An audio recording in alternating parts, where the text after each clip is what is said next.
Y en este sentido, precisamente, tenemos al congresista Diego Bazán, que, como hemos señalado, es integrante de la Subcomisión de Acusaciones Constitucionales, que tiene a su cargo definir, interpretar, procesar, darle la ruta a la denuncia constitucional presentada por la Fiscal de la Nación. ¿Qué cosa ha dicho la Fiscal de la Nación? Hasta aquí llego. En la parte preliminar, señores congresistas, ustedes tienen en su cancha la posibilidad de tomar una decisión. ¿Qué hacer con eso? Congresista, ¿cómo está? Muy buenas noches. Muy buenas noches, Mónica. Un gusto estar con ustedes el día de hoy. A ver, la primera pregunta es, ¿ya evaluó esta acusación? Desde su punto de vista, ¿cuál debiera ser el camino, la ruta a seguir y cuál es el procedimiento más oportuno según usted? Obviamente, la mesa directiva de la comisión, la presidenta de la comisión con sus técnicos y sus asesores deben admitir esta denuncia que ha presentado la Fiscal de la Nación. Pero usted ya la vio, ya la ha evaluado, usted tiene una opinión sobre el tema. Mira, yo evito dar opinión en ese sentido porque soy parte de esta subcomisión.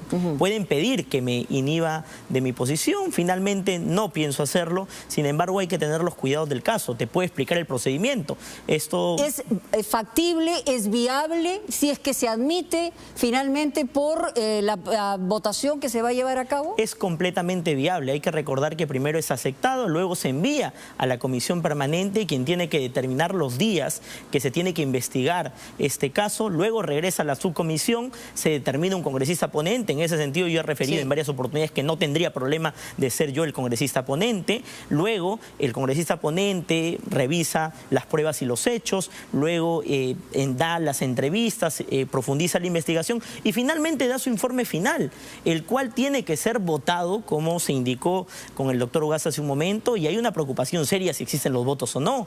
Luego de ello, de que se apruebe en la subcomisión o se desapruebe, si es que se aprueba, pasa a la comisión permanente, quien tiene que reafirmar la votación.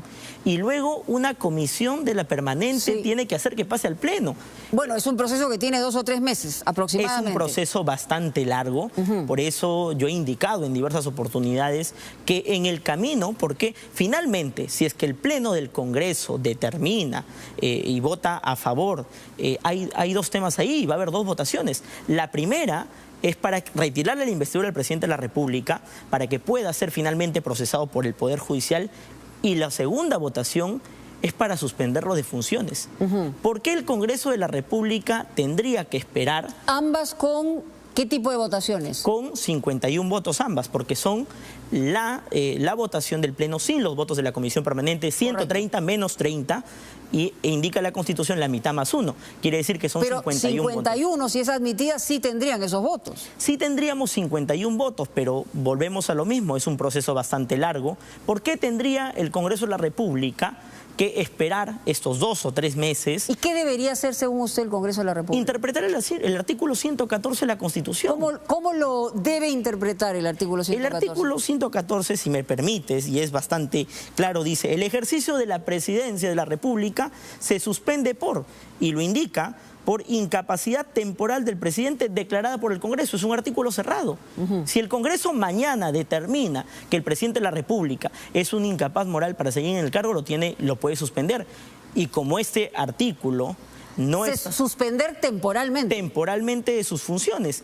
¿Por qué esperar estos 2 o 3 meses si finalmente ¿Quién asumiría? ¿La vicepresidenta? Asumiría, hay una sucesión constitucional de por medio, inevitablemente, nos guste o no nos guste, asumiría la presidenta, claro, tiene que ser la vicepresidenta, tiene que ser de manera constitucional, y obviamente este tema, en el camino, el proceso puede continuar en la subcomisión y finalmente la subcomisión determinará si se le despoja también la investidura del presidente y tendrá que ser procesado en el Poder Judicial. ¿Usted cree que con esta denuncia, con la información que hoy se conoce, hay un punto de vista distinto entre aquellos congresistas, no que tenían un vínculo con el gobierno, ¿no?, con un intercambio de favores, de direccionamiento de obras, otros congresistas que no tenían clara la posibilidad de votar? ¿Cree que ha cambiado con esta denuncia o no ha cambiado nada? ¿O el Congreso sigue en los mismos términos? Yo lamento decir que el Congreso de la República hoy, como siguen saliendo la denuncia, resulta ser un Congreso oficialista.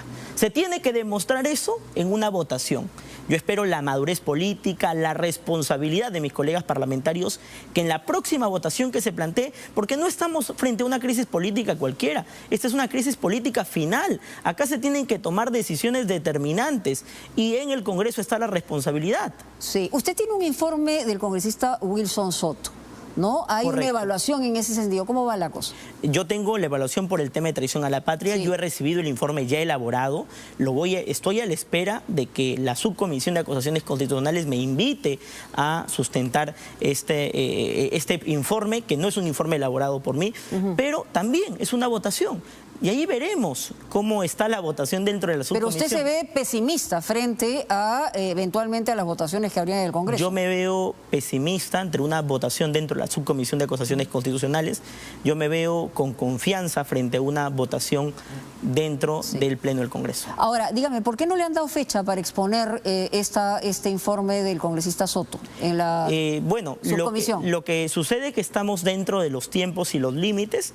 Yo voy a oralizar en la próxima sesión de la subcomisión, voy a pedir de que se me invite cuanto antes. ¿Qué debería ocurrir con los, por lo menos los identificados? 3 de los congresistas son parte de la denuncia constitucional, estamos hablando de los llamados niños, y están en la subcomisión de acusaciones constitucionales. ¿Qué debería ocurrir con ellos? Yo desde acá hago un llamado a los partidos políticos, a las bancadas, que tienen que retirar cuanto antes a estos congresistas. No se puede ser juez y parte en esta situación y no podemos seguir teniendo dentro de la subcomisión a estos congresistas. Lamentablemente no hay nada, no hay un tema legal que lo impida, no hay tampoco un tema legal que nos permita sacarlos, pero desde acá tienen que salir estos líderes políticos de siempre, que son parte de estas bancadas, y generar una presión.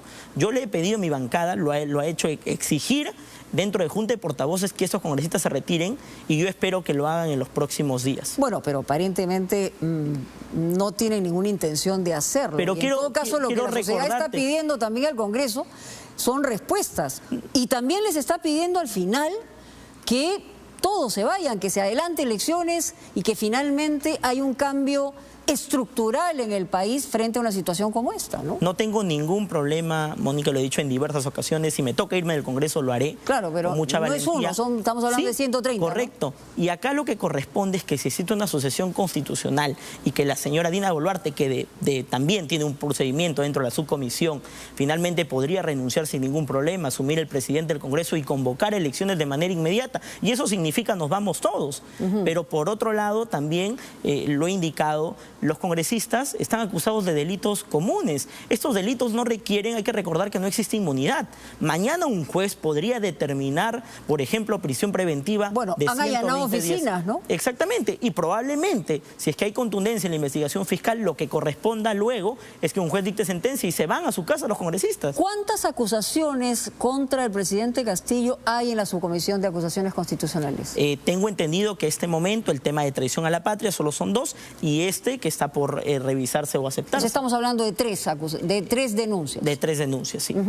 Y para usted, en la valoración, ¿cuál sería la más importante y en todo caso la que encontraría una ruta y un procedimiento? La última acusación que ha entregado la fiscal de la Nación para mí es la más representativa, pero hay que recordar que si leemos todo el informe, básicamente la denuncia es por el tema de Petroperú, de los que favores a cambio y de una cierta cantidad, que incluso se ha filtrado que el testigo ya indicó, el colaborador ha indicado que ha entregado personalmente este dinero, pero no solo son esos casos, vivimos un tema de ingobernabilidad total. El presidente de la República está ocupado más del 80% de su tiempo en defenderse de todas las denuncias que tiene por medio. Nadie está gobernando y los ministros defendiendo al presidente de la República. Entonces vivimos una crisis política que tiene que solucionarse lo más pronto posible. Ahora, en relación al congresista Soto y al informe que usted tiene, ¿qué es lo más contundente que podría tener este informe? Bueno, he revisado todo el informe. Son los dichos del presidente de la República que resultan siendo siempre vinculantes. Un presidente de la República no puede ser ligero, no puede ser suelto al mencionar algo. En ese sentido... Esto es por la declaración que hizo ante el periodista de la CNN. Sí, correcto.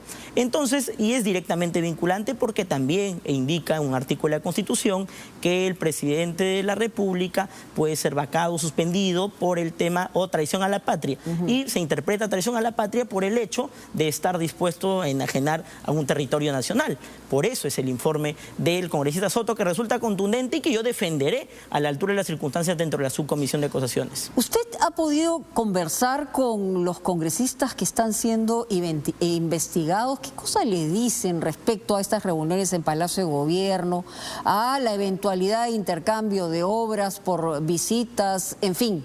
¿En esa circunstancia ha podido usted conversar con alguno de ellos y le dan alguna argumentación o simplemente no se puede conversar con ellos? Más que conversar, les he solicitado en diversas ocasiones, soy secretario de la Comisión de Ética.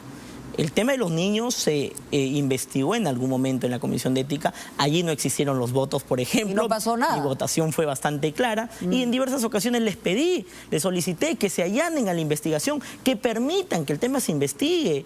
En varios de los casos se ha quedado en tema indagatorio.